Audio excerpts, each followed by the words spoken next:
My name's Colin and welcome to 4 Ounce Insight.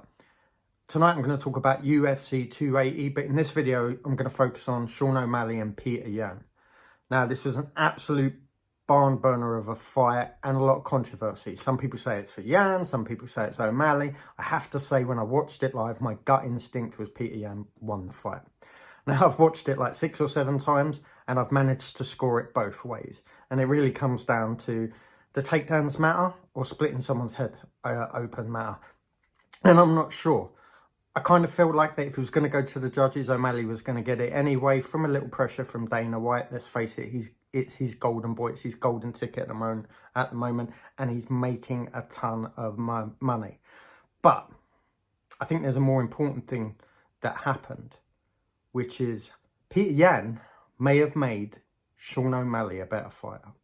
They say iron sharpens iron. You know, it's a common thing. You hear it in the gyms.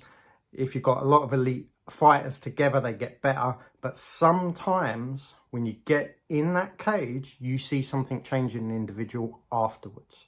Something died in that ring. One part of Sean O'Malley's personality. I'm not sure what it is. Couldn't put my finger on it. Was it that unwavering confidence? I'm not sure. But when a truth, a reality dies, what does it get replaced with? In the interview in the octagon, DC asked him, did you win that fight? Did you think you did enough? And he paused. And I don't think he was really thinking of an answer. I think he was already thinking about training. I think in that moment, his eyes were wide, his pupils were dilated. He was trying to process what happened. And I think he realized the level. He isn't going to march through everyone. He isn't going to spark everyone. He isn't going to play basketball in there with everyone. There's levels. And he just got tested.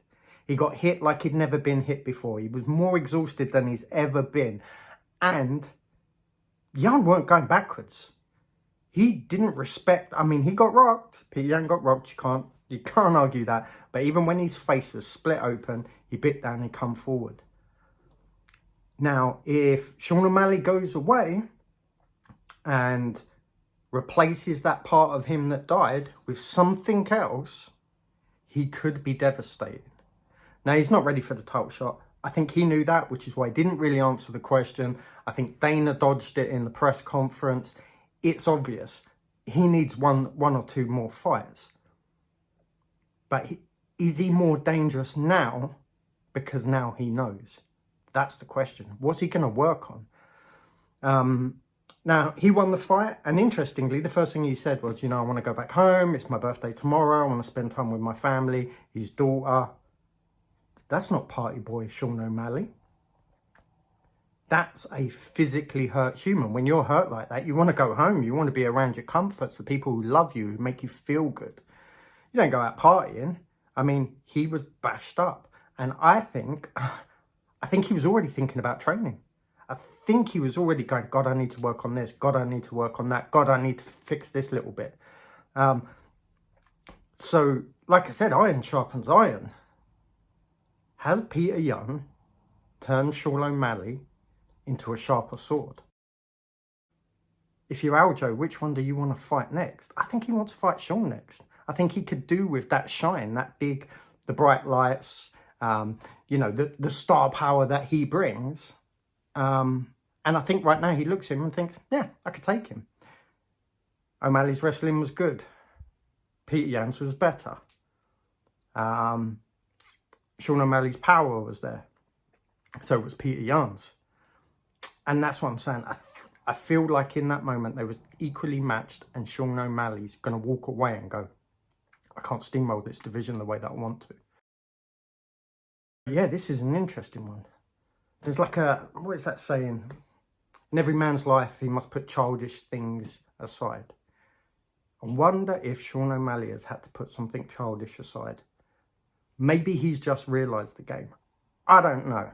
It was a bloody good fight. I'd want to see it again. I'd love to see it over 5 rounds. Both their cardio was on point. They were both blowing at the end. They left it all out there.